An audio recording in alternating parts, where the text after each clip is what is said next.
بهدف حماية طلاب المدارس في لبنان من الأمراض الانتقالية مثل الريقان والسل والتدرن الرئوي، الصفيرة، الإسهالات الحادة، الحصبة، التهابات العين، القمل والجرب. قامت وزارة الصحة العامة ومنظمة الصحة العالمية وبالتنسيق مع وزارة التربية والتعليم العالي وبتمويل من الاتحاد الأوروبي بتنظيم ورش عمل حول نظام الترصد الوبائي واستمارة الغياب الأسبوعية لطلاب المدارس، وذلك بهدف رصد المشاكل الصحية والأمراض التي يتعرض لها التلاميذ. شملت دورات التدريب جميع العاملين الصحيين في المدارس الرسمية والخاصة حول كيفية تعبئة هذه الاستمارات وإرسالها إلى دائرة الرصد في طبابة القضاء التي ترفعها بدورها إلى وزارة الصحة العامة.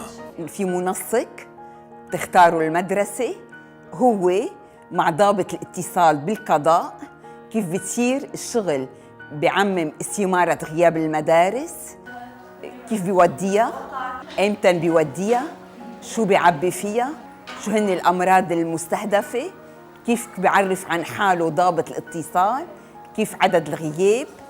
وبالقضاء بيصير في الشغل بين التدقيق، التنقية، التنسيق، المكننة، بعتها على المركز وحدة الترصد ببيروت المركزية، أو أوقات عن طريق المحافظة.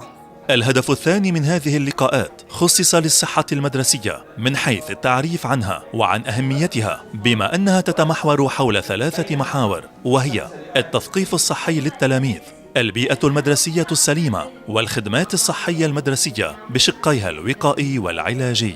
هدف لقائنا بتكامل مع وزارة الصحة وتعريف المدارس الخاصة عن الصحة المدرسية يلي متواجدة بالمدارس الرسمية، وتوسيع آفاقهم لدعم الطفل في المدارس الخاصة مثل ما بيندعم بالمدرسة الرسمية.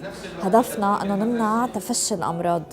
كيف نمنع تفشي الأمراض؟ من خلال الوقاية، الفاكسينيشن أهم شيء منخطط عليه، وكيف نقدر أنه دغري ننتبه أنه في حالة مرضية معينة بالصف، بالملعب، بالمدرسة، كيف دغري نقدر ننتبه لهذا الموضوع نقدر نعمل ريسبونس دغري بطريقة سريعة. وهون بيجي دور المرشد الصحي يلي عليه هو يراقب نظافة المدرسة ككل، يعني المراحيض، الصفوف والملاعب، كما وأنه بده يتأكد أنه هالبيئة سليمة ما فيها أي خطر على التلاميذ، بالإضافة لمراقبة مبيعات المدرسة تيتضمن هو كل الأكل الصحي والسليم.